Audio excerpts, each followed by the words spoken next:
This is KWCH 12 Eyewitness News this morning. We want to give you a look at live Super Doppler radar this morning. Some showers and storms to wake up for some of us. Let's get right to meteorologist Jake Dunn with what's going on and where we go from here.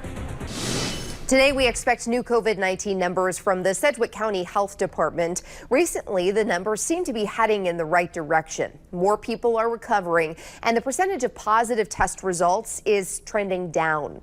Meanwhile, the White House issued new guidelines for schools to safely reopen. John Lawrence shares some of the details. We want to dive deeper into the guidelines so parents have a better understanding of what they entail. You just heard guidance on mask wearing.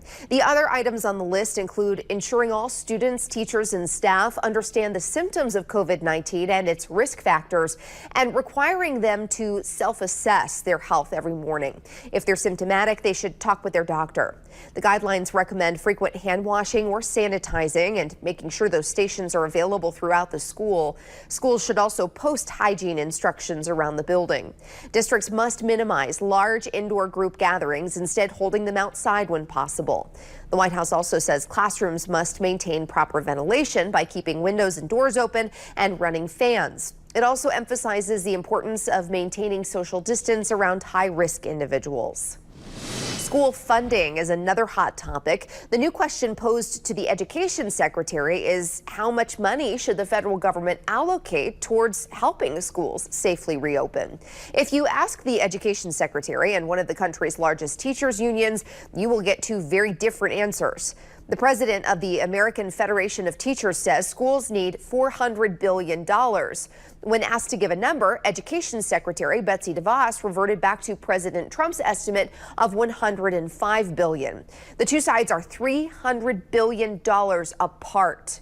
Congress already approved $13 billion for schools in the CARES Act, which President Trump signed into law in March.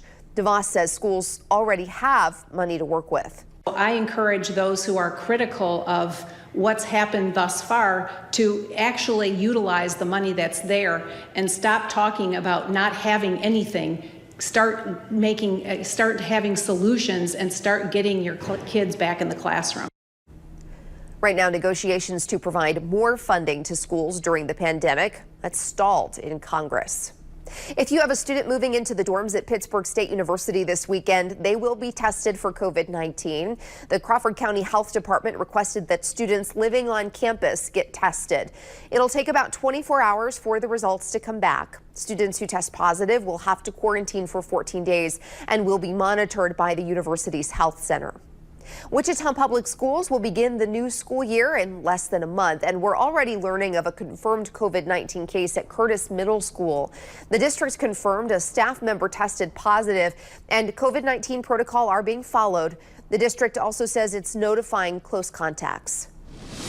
Today, you can get tested for COVID-19 in Goddard. Testing will take place at Pathway Church on West Kellogg from 8:30 to 11:30. No appointment needed, but remember, you must show symptoms to get tested. This morning, Sedgwick County is getting ready to amp up its response to the coronavirus pandemic. Sedgwick County commissioners approved more than $457 million for the county and Fire District 1. There's no tax rate increase, but the budget allows for some new positions, including one full-time epidemiologist at the health department, two full-time positions for the Integrated Care Team 1. You probably heard it called ICT 1. The money also funds various additions to the sheriff's office and for medical and judicial services. Commissioners also adopted the 2021 capital improvement plan, which totals more than $25 million. Funding will go towards infrastructure, including the Northwest Bypass, a county elections building, and new outdoor warning devices. The 2021 budget will take effect January 1st. This morning, as many as 25,000 Kansans are waiting for unemployment benefits. The Kansas Department of Labor promises to clear that backlog of owed benefits within the next 90 days. KDOL's chief information officer told lawmakers a majority of the backlog is made up of Kansans in the PUA program. That's the program for self-employed workers. Lawmakers say there was a lot of misunderstanding with the application process. Close to 12,000 claimants answered questions wrong, which then made them ineligible. I am disappointed that we still are this far into the pandemic this far into, this many people having trouble getting their unemployment benefits. Right now, KDOL is working to change the application to clear up any confusion. The virus VSV is having a major impact on Kansas livestock this year. As many as 26 counties in south central Kansas are affected.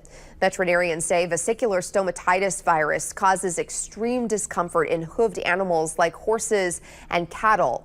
It's caused by infected fly bites. If you have horses, you may see lesions on their muzzles, lips, and ears. The Kansas Department of Agriculture says the virus won't necessarily spread due to close proximity of animals, but it's still cause for concern. Very rarely is it serious. Most all animals will recover and tend to recover decently quick. Within a couple weeks, those sores are looking a lot better.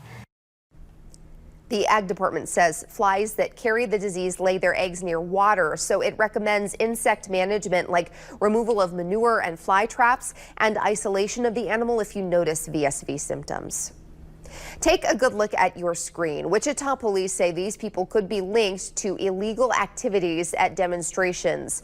Police shared these pictures hoping you can help them identify the people. The pictures were taken at demonstrations on July 30th and 31st. Police say they could face charges including aggravated assault with a firearm, vandalism, battery, and rioting. If you know who these people are, call Wichita Police or Crime Stoppers. A new Campaign 2020 poll from Survey USA suggests a tight race between State Senator Barbara Bollier and U.S. Representative Roger Marshall. The two will square off in November for an open U.S. Senate seat in Kansas. Marshall won the Republican primary last week. He beat out 10 other candidates with 165,000 votes. Bollier won the Democratic primary. She only had one challenger and received 166,000 votes. Survey USA is an independent and nonpartisan research company. Kansas voters were asked if the election was today, who would they vote for? Marshall received 46% support and Bollier received 44%. 10% undecided. U.S. veteran Jason Buckley, the Libertarian on the ticket, was not included in this survey. Now, when it comes to 100% certain voters, the contest is dead even at 46% each. A new poll suggests turnout among young voters will be key in who wins this U.S. Senate race. America is crying out for leadership. Yet we have a president who cares more about himself than the people who elected him. Months later, no real leadership or plan from the President of the United States how to get this pandemic under control. The gloves come off early as Joe Biden and Senator Kamala Harris take shots at President Trump during their first public event as running mates. President Trump isn't backing down. In a recent interview, he fired attacks of his own against Harris. I have to win the election because Kamala's a socialist. She's not a person that's liked. I think people will fall out of love with her very quickly. CBS News has also learned rapper Kanye West, who announced he was running for president, may have tried to sabotage Joe Biden's campaign. In an interview with Forbes magazine, West was asked if he was trying to spoil Biden's campaign by splitting the undecided vote. West did not deny the allegation. We have a Campaign 2020 fact finder on the Biden-Harris presidential ticket. We found out what will happen to Harris's Senate seat if they win on November 3rd. First off, a California Democrat will be appointed. This hasn't happened since 1991. Under California law, the governor would appoint Harris's replacement. The appointee would serve until 2022 when Harris's term expires. At that point, he or she would have to run for a full term in their own right. The governor could call a special election before 2022, but political analysts say that probably won't happen. One, because of the pandemic, and two, it's too costly. Here's a list of potential replacements in alphabetical order. The list includes notable names like Representatives Karen Bass and Adam Schiff and the Attorney General. It is 4:47. We want to keep radar in front of you. Quite the lightning show happening in far southeast Kansas this morning, just east of Wichita. Jake has the details on that and what's to come this weekend in your Storm Team 12 forecast. Good morning, everyone. Welcome back to Eyewitness News this morning. Thank you for joining us. It's a story that makes us Kansas proud. Mary Catherine Williams is a respiratory therapist at Ascension Via Christi St. Joseph. She decided to give back to her fellow healthcare workers after she lost her mother to COVID-19 earlier this year. For the past 3 weeks, Williams has bought treats to doctors and nurses in the COVID unit at St. Francis. She says it's her way of honoring those who show up daily to help you and your loved ones. I hope that just for that one moment when they see that bag of chips or those cookies, that it takes them away from all that's going on, all the darkness that's behind them, behind those walls. Williams says she appreciates all the doctors and nurses and just wants to thank them for all the hard work they do. We want to keep Super Doppler radar in front of you this morning. Storms off to the east. Details from Jake at the top of the hour.